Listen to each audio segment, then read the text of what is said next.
My name is Carl Burkhalter, and luckily I didn't go to Louisiana Tech or Tulane. I studied at LSU under good professors. And they're talking about 1906 is the age of the resurgence of white supremacy. That is a lie. The country was dominated by robber barons at that time. 15 times more money was in the North than the South. Black people were worked harder and killed after the war. It got worse. If you listen to the Slave Chronicles, the old people talk about it. They talk about slavery with fondness because they were worked to death and killed and slaughtered in the streets afterwards. In Colfax, in Augusta, in South Carolina, 300 black people were made to work on the railroad. 150 of them died. They were worked to death. That kind of thing did not happen before the war. People put this monument in perspective for 1906, when you have these people were in great pain.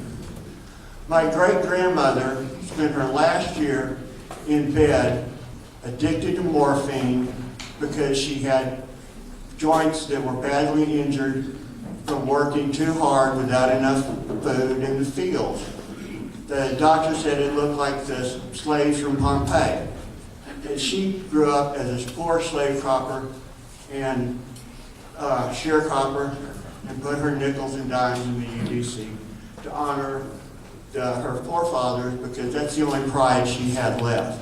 She wanted me to know by telling me to read Mark Twain's Pinwormed in Hell, what had really happened. And that's a good book, but you ought to go to The Age of Betrayal by Jack Beatty and look at the truth about 1906. These people were trying to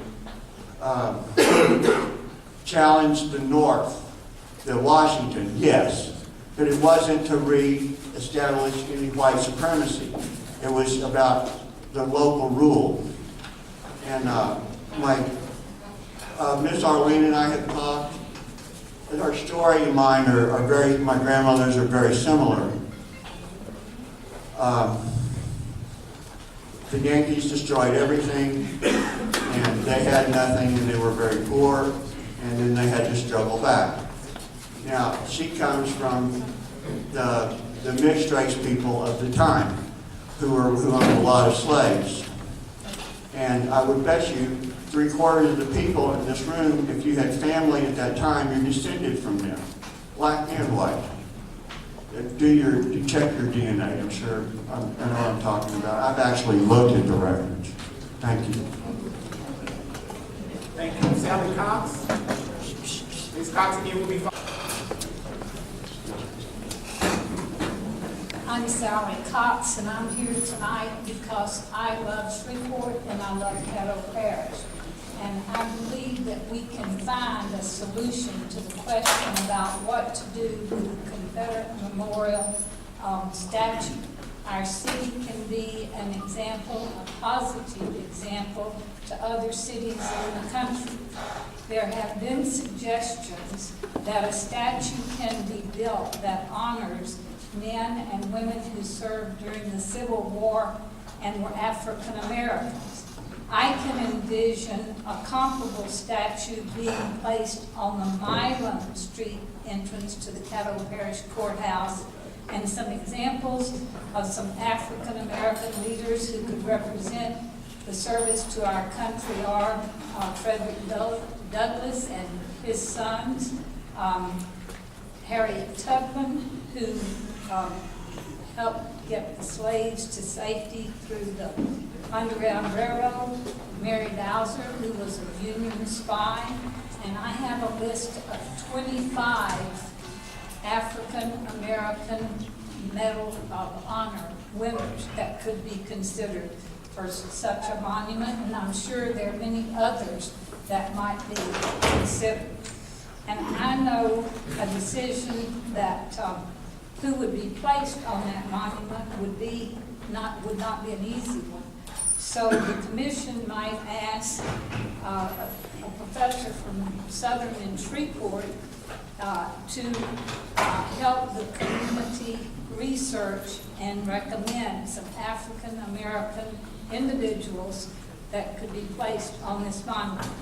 Shreveport and Caddo Parish have an opportunity to show the state and our nation that we value contributions by all who served during the war, and that the war that nearly tore our country apart. Americans have a right to honor our leaders from both sides of the conflict. Won't you join in a peaceful and honorable solution for a real problem? Thank you. Thank you. Ms. Whitaker.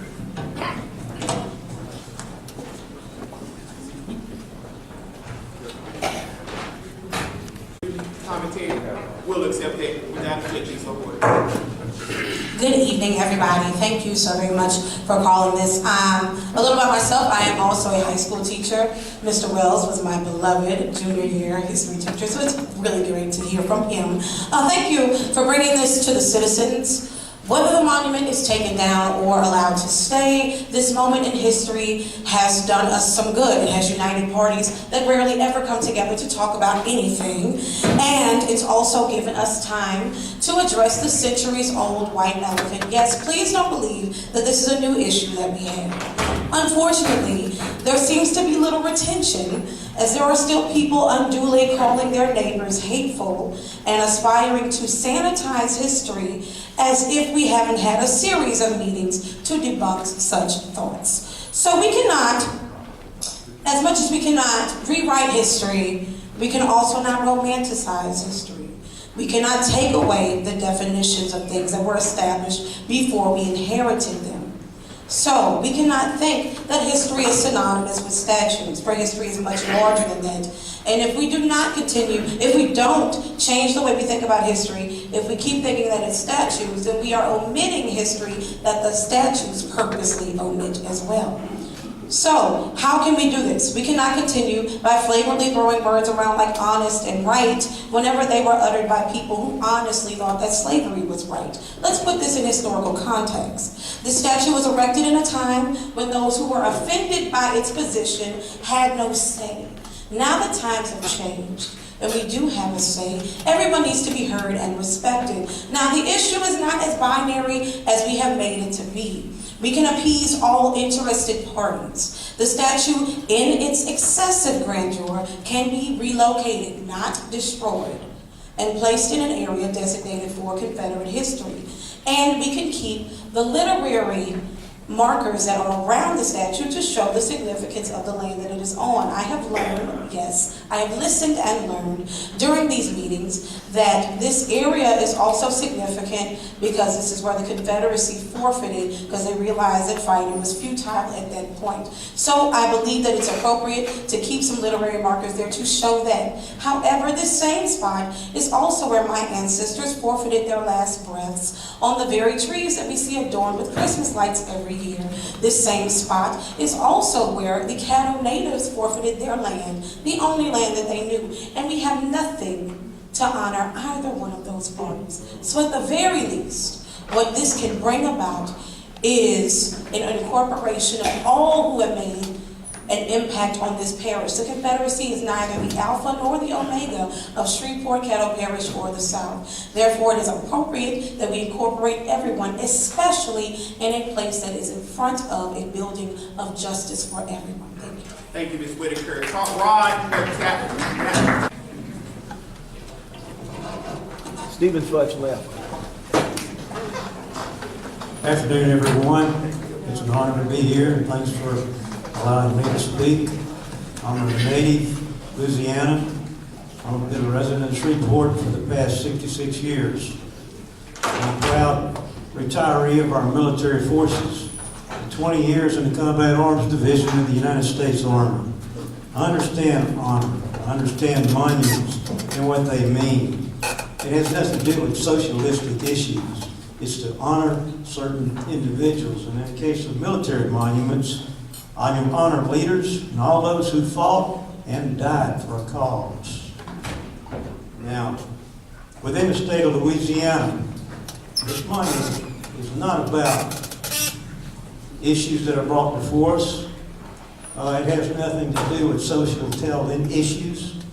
It honors the military that fought during that period of time, including units of free African Americans that fought within Louisiana, the Baton Rouge Guard, the Point Coupee Light Infantry, the Guards of Natchitoches under Augustine and Monet, and also overall under Andrew Jackson, who's pictured on that monument, of the 3,000 free African Americans who fought for Andrew Jackson. Now, we're all born free and pure as snow. What was within our heart is what's learned. We learn respect, self-respect or lack thereof. We earn honor or dishonor. We learn love and hate. And we go through lives carrying this forward, and we place it into things that we want to believe or disbelieve in, such as this monument. And to the attorney who is disenfranchised and weakened up when he walks by a monument in front of the courthouse, I suggest you use the door on the opposite side. There is no monument to anything on that side.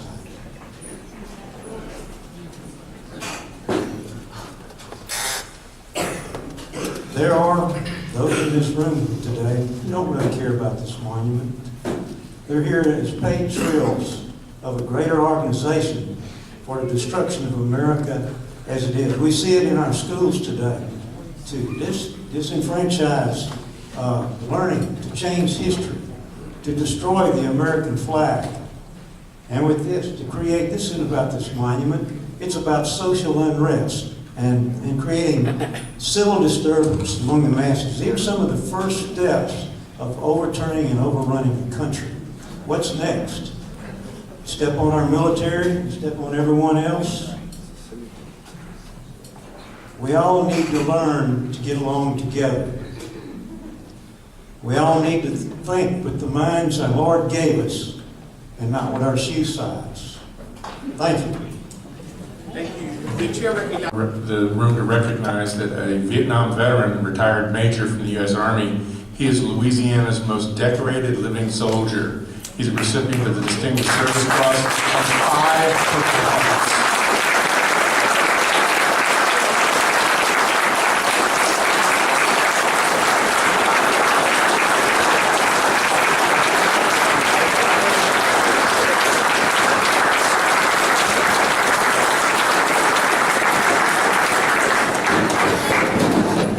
Thank you for your service. Mr. Joswai, be quiet, hey. Good evening. My name is Byron Woolcott. I'm from Shreveport, Louisiana, born and raised. Graduate of Louisiana Tech University. I'm really disappointed that we even have to have a conversation on it. This monument should be removed. The Confederacy seceded from America. They attacked Fort Sumter, which were American soldiers, killed our American soldiers. Afterwards, y'all are putting this monument up. And when I look at that courthouse, if I have to go to the courthouse for any type of business, recently the Confederate flag has been taken down. But when I was younger, I'd go to that courthouse and I'd walk up the steps, and here's this monument to the Confederacy with this flag that was raised, chased people that had that flag, chased my ancestors, hung them, disenfranchised them, and fought to keep them enslaved, keep them in chains, to keep them from having the liberty that Americans should enjoy. And every time I go into that courthouse, I would see that Confederate flag.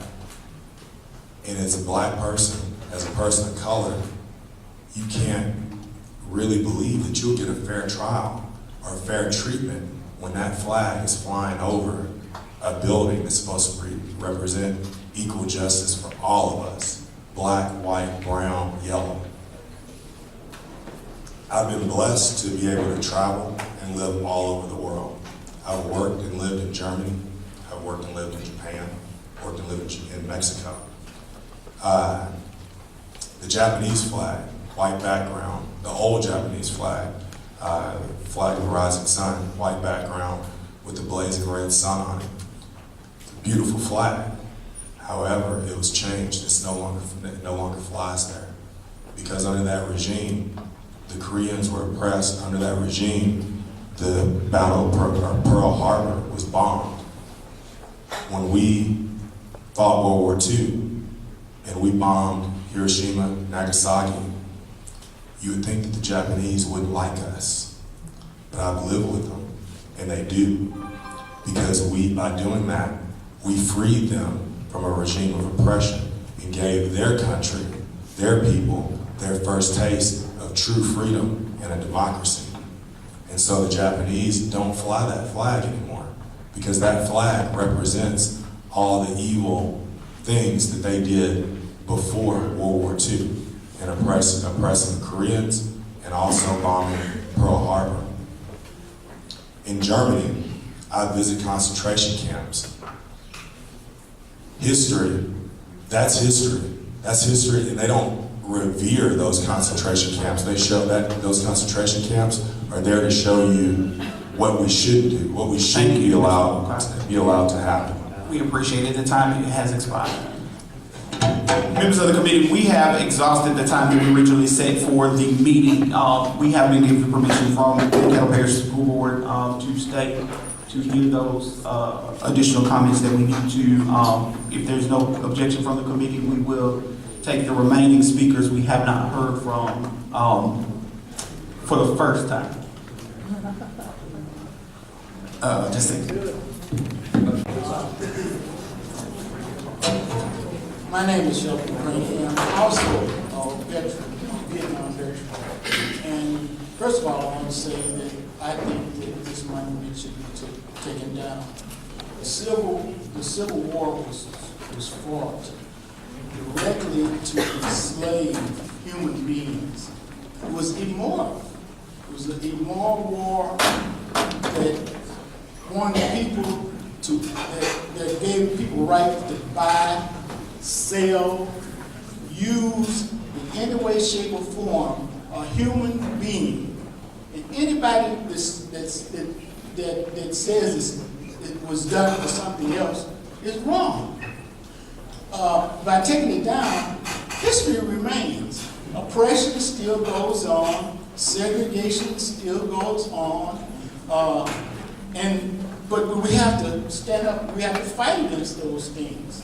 We have to fight for unity. We have to fight for bringing people together. And that war, the flag, and you can walk, you know, a lot of people have seen on the news what that flag stood for.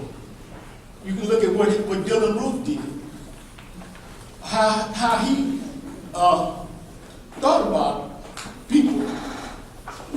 So I think that we as human beings should really get rid of this monument, put it somewhere else, and I think it's better for everybody. I think it will not be as divisive. That thing is a divisive monument. It is.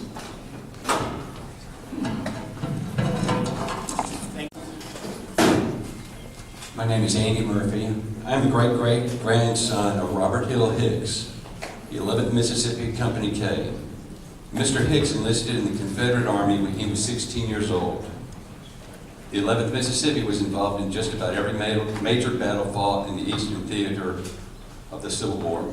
It was part of Lee's Army of Northern Virginia. He participated in Pickett's charge.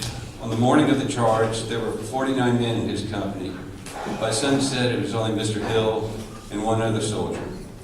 The reason why I bring him up is because he is part of my family's history. I am proud of him because of his bravery. I do not know his politics, but if he went to war to protect the institution of slavery, I would have a big problem with that. I imagine that he went to war because every other young man in his community signed up for the Confederacy and marched off to war. I do believe that when it's all boiled down, the root cause of the Civil War was slavery.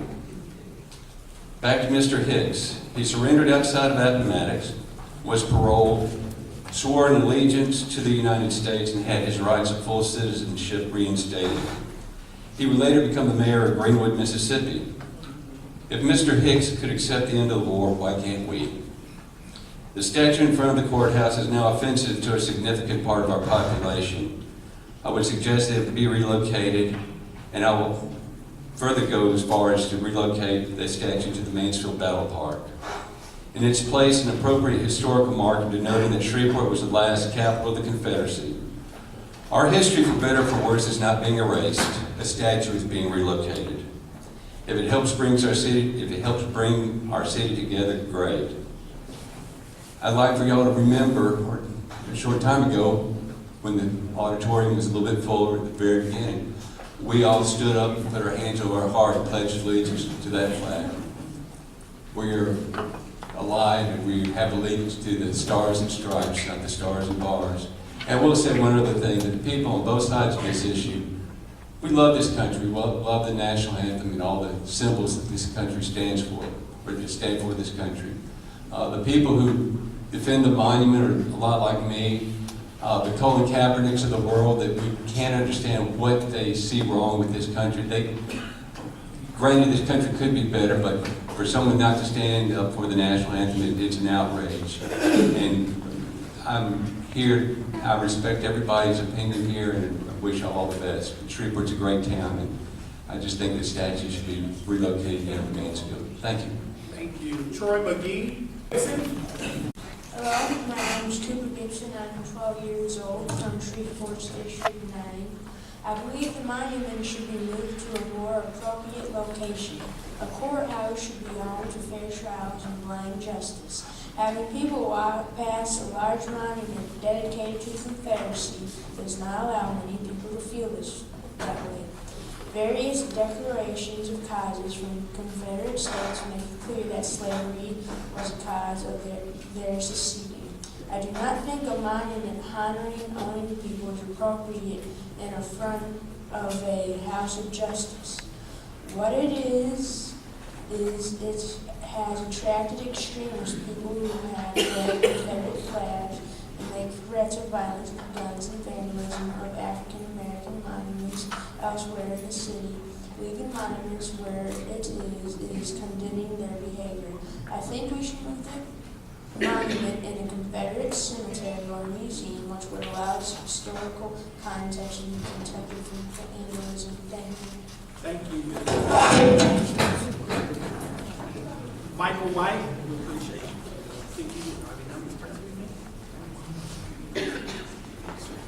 We'll enter the reading records into Mr. Gibson's reading comments into the record without objection. It's so ordered. My name's Michael White, and I'm not the coach. I am for keeping the monument where it is. It's part of our history, and also is a beautiful piece of work of art. If we move this thing, we'll probably destroy it. This cannot be replaced. I've heard a lot of people talk about it. Some for, some against. Well, I cannot talk like some of these other people have education. I don't have that type of education. But I can tell you, my roots are here. My family was the first ones to settle Louisiana and also Natchitoches. I'm a direct descendant from St. Denis. I mean direct descent. So, we need to keep this monument where it is. Thank you very much. Thank you. Caroline Tate. This is an impressive group of people here tonight. I've enjoyed listening to all of them. I am Caroline Tate. I am a member of the Daughters of the Confederacy. I'm here today to voice my support for the historic monument which stands in front of the Caddo Parish Courthouse. My Civil War ancestor was a young man that came from Massachusetts who had become a doctor, and he journeyed to Texas to practice medicine. As a surgeon, he was drafted by the Confederacy and found himself in Mississippi taking care of the wounded. He never owned slaves. He never bore arms. He never carried a gun. His brothers were Union soldiers. They were on the other side. After the war was over, soldiers returned to their homes and family, and they were all glad to be home and glad the killing was over and the horror of the war. With the passage of times, groups on both sides of our nation, North and South, decided that they wanted to raise funds to honor those that had fought. It was not a white supremacy thing. They simply wanted to honor those that fought. Little old ladies like myself and their friends got together and scraped up nickels and dimes. This is what paid for this monument out in front of the courthouse. Nobody did it because they were hating somebody. Nevertheless, Shreveport is important because of what happened here. The war ended here. Weeks after General Robert E. Lee surrendered, the news finally got here. It was about a month or so later. So this was the last capital of the Confederacy. The flag came down here and the South was no more. That's history. You can't change it.